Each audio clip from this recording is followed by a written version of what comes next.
ਤੁਸੀਂ ਸੁਣ ਰਹੇ ਹੋ ਪੰਜਾਬੀ ਰੇਡੀਓ USA ਤੇ ਸਿੱਖ ਇਤਿਹਾਸ ਦੇ ਵਿੱਚ ਅੱਜ ਦਾ ਦਿਨ। ਅੱਜ 3 ਅਗਸਤ ਹੈ।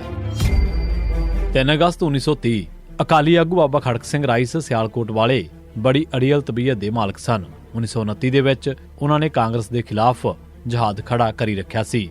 ਪਹਿਲੋਂ ਫਿਰਕੂ ਨੁਮਾਇੰਦਗੀ ਅਤੇ ਸਵਰਾਜ ਦੀ ਥਾਂ ਤੇ ਨੌ ਆਬਾਦੀਅਤ ਮੰਨਣ ਦੇ ਨਾਂ ਤੇ ਉਹਨਾਂ ਨੇ ਕਾਂਗਰਸ ਨੂੰ ਘੋਸਿਆ ਵੀ ਸੀ। ਇਸ ਮਗਰੋਂ ਉਹਨਾਂ ਨੇ ਕਾਂਗਰਸ ਦੇ ਝੰਡੇ ਦੇ ਵਿੱਚ ਸਿੱਖਾਂ ਦਾ ਰੰਗ ਨਾ ਪਾਉਣ ਕਰਕੇ ਕਾਂਗਰਸ ਦੀ ਮੁਖਾਲਫਤ ਜਾਰੀ ਰੱਖੀ। ਇਹ ਠੀਕ ਹੈ ਕਿ ਗਾਂਧੀ ਅਤੇ ਹੋਰ ਕਾਂਗਰਸੀਆਂ ਨੇ ਮੰਨਿਆ ਕਿ ਜਦੋਂ ਕਾਂਗਰਸ ਦਾ ਝੰਡਾ ਬਣੇਗਾ ਤਾਂ ਇਸ ਦੇ ਵਿੱਚ ਸਿੱਖਾਂ ਦਾ ਰੰਗ ਵੀ ਸ਼ਾਮਲ ਕੀਤਾ ਜਾਵੇਗਾ। ਦਸੰਬਰ 1929 ਦੇ ਵਿੱਚ ਮੋਤੀ ਲਾਲ ਨਹਿਰੂ ਅਤੇ ਗਾਂਧੀ ਬਾਬਾ ਖੜਕ ਸਿੰਘ ਦੇ ਨਾਲ ਇਸ ਸੰਬੰਧੀ ਫਿਰ ਵਾਅਦਾ ਕਰਕੇ ਗਏ ਸਨ। ਬਾਬਾ ਖੜਕ ਸਿੰਘ ਇਸ ਸਵਾਲ ਤੇ ਇੰਨੇ ਅੱਗੇ ਨਿਕਲ ਗਏ ਸਨ ਕਿ ਇੱਕ ਵਾਰ 3 ਅਗਸਤ 1930 ਦੇ ਦਿਨ ਸ਼੍ਰੋਮਣੀ ਅਕਾਲੀ ਦਲ ਅਤੇ ਸੈਂਟਰਲ ਸਿੱਖ ਲੀਗ ਦੀ ਲਾਹੌਰ ਦੇ ਵਿੱਚ ਹੋਈ ਸਾਂਝੀ ਮੀਟਿੰਗ ਦੇ ਵਿੱਚ ਜਦੋਂ ਅਗਲੀਆਂ ਆਮ ਚੋਣਾਂ ਦੇ ਵਿੱਚ ਕਾਂਗਰਸ ਦੇ ਨਾਲ ਰਲ ਕੇ ਚੋਣਾਂ ਲੜਨ ਜਾਂ ਨਾ ਲੜਨ ਦਾ ਮਸਲਾ ਸਾਹਮਣੇ ਆਇਆ ਤਾਂ ਬਾਬਾ ਖੜਕ ਸਿੰਘ ਨੇ ਬੜਾ ਸਖਤ ਕਦਮ ਚੁੱਕਿਆ। ਉਦੋਂ ਉਹ ਸ਼੍ਰੋਮਣੀ ਗੁਰਦੁਆਰਾ ਪ੍ਰਬੰਧਕ ਕਮੇਟੀ ਦੇ ਪ੍ਰਧਾਨ ਸਨ।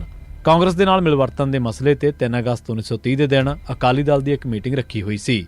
ਇਸ ਦਿਨ ਉਹ ਕਾਫੀ ਬਿਮਾਰ ਸਨ। ਉਹਨਾਂ ਨੂੰ ਇੱਕ ਸਟ੍ਰੈਚਰ ਤੇ ਪਾ ਕੇ ਮੀਟਿੰਗ ਦੇ ਵਿੱਚ ਲਿਆਂਦਾ ਗਿਆ। ਉਹਨਾਂ ਨੇ ਮੀਟਿੰਗ ਦੇ ਵਿੱਚ ਧਮਕੀ ਦਿੱਤੀ ਕਿ ਜੇਕਰ ਅਕਾਲੀ ਦਲ ਨੇ ਕਾਂਗਰਸ ਦੇ ਝੰਡੇ ਹੇਠ ਲੜਨ ਤੋਂ ਇਨਕਾਰ ਨਾ ਕੀਤਾ ਤਾਂ ਮੈਂ ਅਸਤੀਫਾ ਦੇ ਦਿਆਂਗਾ। ਉਹਨਾਂ ਦੀ ਮੰਗ ਸੀ ਕਿ ਕਾਂਗਰਸ ਦੇ ਝੰਡੇ ਦੇ ਵਿੱਚ ਸਿੱਖਾਂ ਦਾ ਰੰਗ ਅਜੇ ਤੱਕ ਨਹੀਂ ਪਾਇਆ ਗਿਆ। ਕਾਂਗਰਸ ਨੇ 1921 ਦੇ ਵਿੱਚ ਇਹ ਮਨਜ਼ੂਰ ਕੀਤਾ ਸੀ ਕਿ ਕਾਂਗਰਸ ਦੇ ਝੰਡੇ ਦੇ ਵਿੱਚ ਸਿੱਖਾਂ ਦਾ ਰੰਗ ਵੀ ਸ਼ਾਮਲ ਕੀਤਾ ਜਾਵੇਗਾ। 3 ਅਗਸਤ 1984 3 ਦਿਨਾਂ ਦੀ ਘਸਮਾਣ ਦੀ ਜੰਗ ਤੋਂ ਬਾਅਦ 7 ਜੂਨ 1984 ਦੇ ਦਿਨ ਭਾਰਤੀ ਫੌਜ ਨੇ ਦਰਬਾਰ ਸਾਹਿਬ ਤੇ ਮੁਕੰਮਲ ਕਬਜ਼ਾ ਕਰ ਲਿਆ। ਇਸ ਹਮਲੇ ਦੇ ਦੌਰਾਨ ਦਰਬਾਰ ਸਾਹਿਬ ਅਤੇ ਅਕਾਲ ਤਖਤ ਸਾਹਿਬ ਤੇ ਬਹੁਤ ਜ਼ਿਆਦਾ ਤਬਾਹੀ ਕੀਤੀ ਗਈ। ਦਰਬਾਰ ਸਾਹਿਬ ਤੇ 350 ਤੋਂ ਵੱਧ ਗੋਲੀਆਂ ਦੇ ਨਿਸ਼ਾਨ ਸਨ। ਤੋਸ਼ੇਖਾਨੇ ਦਾ ਕੀਮਤੀ ਸਮਾਨ ਤਬਾਹ ਹੋ ਚੁੱਕਾ ਸੀ। ਫੌਜ ਨੇ ਸਿੱਖ ਰੈਫਰੈਂਸ ਲਾਇਬ੍ਰੇਰੀ ਦਾ ਕੀਮਤੀ ਖਜ਼ਾਨਾ ਚੁੱਕ ਕੇ ਇਮਾਰਤ ਨੂੰ ਸਾੜ ਦਿੱਤਾ ਸੀ। ਫੌਜ ਨੇ ਸ਼੍ਰੋਮਣੀ ਅਕਾਲੀ ਦਲ ਅਤੇ ਸ਼੍ਰੋਮਣੀ ਕਮੇਟੀ ਦੇ ਰਿਕਾਰਡ ਵੀ ਚੁੱਕ ਲਏ ਸਨ ਅਤੇ ਇਹਨਾਂ ਇਮਾਰਤਾਂ ਨੂੰ ਅੱਗ ਲਾ ਦਿੱਤੀ ਸੀ।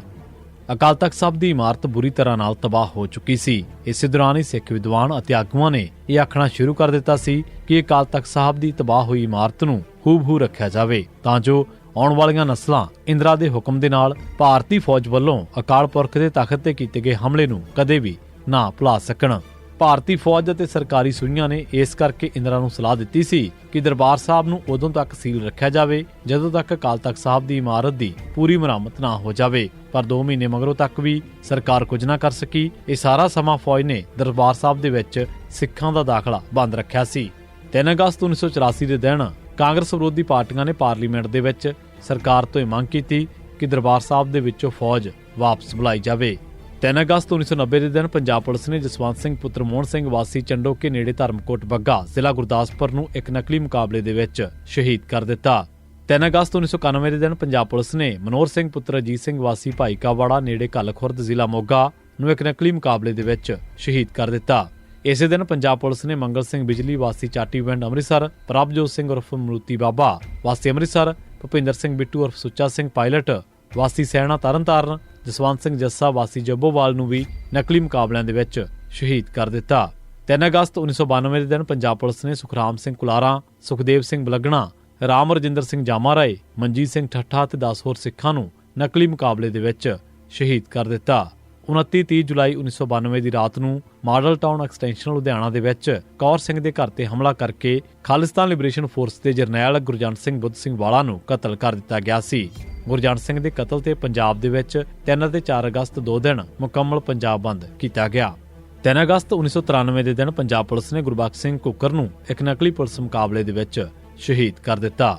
3 ਅਗਸਤ 2018 ਦੇ ਦਿਨ ਪੰਚਕੂਲਾ ਦੀ ਅਦਾਲਤ ਨੇ ਡੇਰਾ ਸਿਰਸਾ ਮੁਖੀ ਗੁਰਮੀਤ ਰਾਮ ਰਹੀਮ ਦੇ ਖਿਲਾਫ ਆਪਣੇ ਪ੍ਰੇਮੀਆਂ ਨੂੰ ਜ਼ਬਰਦਸਤੀ ਨਪੁੰਸਕ ਬਣਾਉਣ ਦੇ ਮਾਮਲੇ ਦੇ ਵਿੱਚ ਦੋਸ਼ ਤੈਅ ਕੀਤੇ। ਸਾਧਵੀਆਂ ਦੇ ਨਾਲ ਬਲਾਤਕਾਰ ਦੇ ਦੋਸ਼ ਦੇ ਵਿੱਚ ਜੇਲ੍ਹ ਅੰਦਰ ਬੰਦ ਗੁਰਮੀਤ ਰਾਮ ਰਹੀਮ ਸਮੇਤ ਇਸ ਕੰਮ ਦੇ ਵਿੱਚ ਸ਼ਾਮਲ 2 ਡਾਕਟਰਾਂ ਦੇ ਖਿਲਾਫ ਵੀ ਦੋਸ਼ ਤੈਅ ਕੀਤੇ ਗਏ। 23 ਦਸੰਬਰ 2014 ਨੂੰ ਪੰਜਾਬ ਤੇ ਹਰਿਆਣਾ ਹਾਈ ਕੋਰਟ ਨੇ CBI ਨੂੰ ਇਸ ਮਾਮਲੇ ਦੀ ਜਾਂਚ ਕਰਨ ਲਈ ਕਿਹਾ ਸੀ। ਇਸ ਸੰਬੰਧੀ ਅਦਾਲਤ ਦੇ ਵਿੱਚ ਡੇਰਾ ਸਿਰਸਾ ਦੇ ਸਾਬਕਾ ਪ੍ਰੇਮੀ ਹੰਸਰਾਜ ਚੌਹਾਨ ਵੱਲੋਂ ਅਪੀਲ ਪਾਈ ਗਈ ਸੀ, ਜਿਸ ਦੇ ਵਿੱਚ ਦਾਅਵਾ ਕੀਤਾ ਗਿਆ ਸੀ ਕਿ ਉਸ ਨੂੰ ਡੇਰਾ ਮੁਖੀ ਨੇ ਜ਼ਬਰਦਸਤੀ ਨਪੁੰਸਕ ਬਣਾਇਆ ਸੀ।